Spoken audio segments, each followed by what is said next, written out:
Hey you guys, it's Peter, and welcome to my channel, Peterisms, where I tell stories of my life and just little things that I have learned as I have grown into the person that I am today. And I wanted to get on here and do just a short little meditation today. I have my literature group meeting that I have every Monday night on Zoom in 32 minutes. So I want to finish this while I'm uploading some other videos. But I wanted to make sure that I did this video today before I forget, because somebody that has been a longtime watcher of my channels reached out to me, sent me a DM last night on Twitter, and said that she was really struggling right now, and that she is going through some really hard times in her life, and that the things that she has to do, she can't not do. So it's like, the video meditations are great when it says, distance yourself from people or set healthy boundaries, which is interesting because that was the meditation today in A Year of Positive Thinking, was boundaries are healthy, right? And I think that that's all fine and well, but what happens when you're taking care of your mom and there's nobody else to take care of her and she's sick, right? Or you have 3 kids that you're taking care of on top of your mom, and you're a single mother or a single father or a grandparent, you know, or aunt or uncle or whatever. And, you know, you have to work 2 jobs and you have all this stuff and it just seems overwhelming. It just seems like it is too much, right? And what do you do in that situation? Because you can't just say, screw it, I'm done, right? Although I have met quite a few people in my life that have at one point or another just said, screw it. I think that, you know, it's a selfish move. It really is. And, you know, I always talk on here about taking care of yourself and all that. But, you know, at the same time, I think we all know that there are people in our lives that we have to be there for. So this video isn't really about setting healthy boundaries or when people are toxic in your life or anything like that. It's not about that. This video is about what do you do when you feel like I don't have enough strength to go on? And I'm going to read this meditation from Melody Beatty, The Language of Letting Go. One of the things that I do is, like, when I'm struggling with something, like, let's see if I don't have a lot of hope, right? I'll go into the back of this book, and in the index in the back, you'll see that it has, like, and I hope that it says something about hope in here. If you go in here, it says, if you look up hope, there's not, okay? But, like, let's say if you're having a problem with honesty in relationships, you can see a meditate, it'll tell you that that's August 20th, or if you go in here and it says taking care of ourselves on the job, oh, that's a good one, August 28th. You know, so if you go in here, it'll tell you gratitude. There's tons about gratitude, grief and action. So I went in here and I just looked up strength, right? One of the meditations, and it may be this one, but I don't think that it is, the meditations that Melody Beatty talked about in the past couple months that has so struck a chord with me and really just resonated with me, and I hear it over and over and over again, and I've told so many people this. When people reach out to me in cameos and ask me for, like, a little motivation or inspiration, because I get a lot of cameos where people are like, can you give me some inspiration or motivation? I always say this, right? That there was a quote that Melody Beatty said it in some meditation, I don't know where.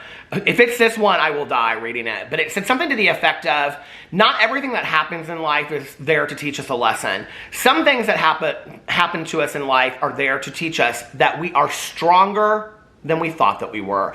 And I think it's so powerful, because when I'm going through really tough times in my life and I think I literally cannot just, I can't handle one more thing being put on my tray or, you know, on my desk or whatever. I just can't do one more thing, and I feel emotionally wrapped, because I think it's one thing to have a lot to do.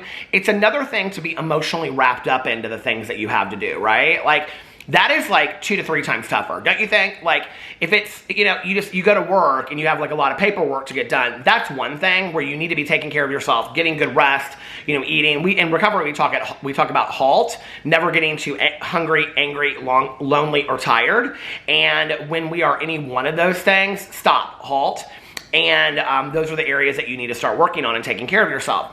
So if you have a lot of work to do, then you need to make sure that you're, you know, taking good care of yourself, getting good sleep, eating, not getting too angry, to, you know, whatever.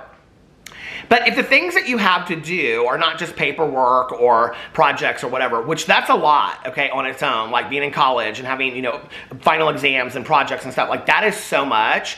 But on top of that, when the things that you have to do are, like, emotionally invested projects, you know, where it's like taking care of your kids, which isn't even really a project, is it? Like, that's your job as a parent, you know, or a grandparent or whatever.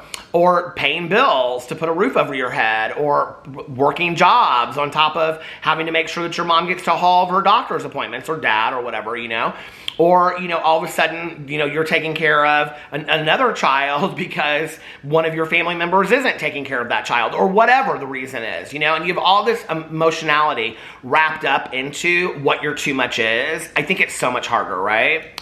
So I wanted to read this meditation on strength today. I have not read it yet, but I thought, you know what, I too could use a little lesson in strength. So this is from February 23rd, strength. We don't always have to be strong to be we don't always have to be strong to be strong. Sometimes our strength is expressed in being vulnerable.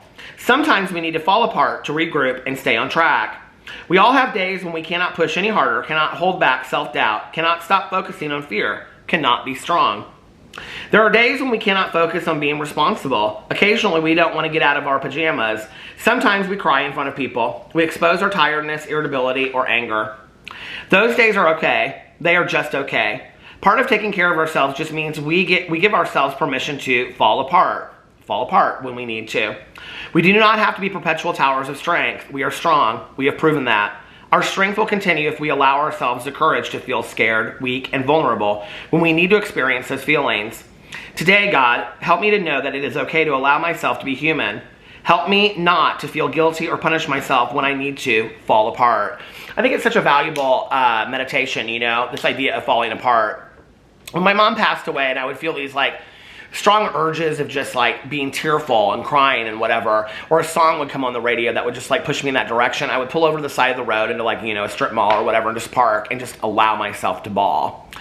You know, I think sometimes when we're in these positions, we can't fall apart in front of other people because they're leaning on us, right? And so then it's like, well, we have to stay strong for them. And I think to some degree, it'd be great if I got on this video and I said there's no truth to that. You don't have to stay strong for anybody else, but that's crap, right? Like, we know that. We know sometimes the family's leaning on us. We know sometimes the family is looking to us for strength, looking to us for hope. And when we don't have it ourselves, it's hard to give it, right? I think for me, moments of honesty, moments of clarity are probably some of the most strength-building moments for me.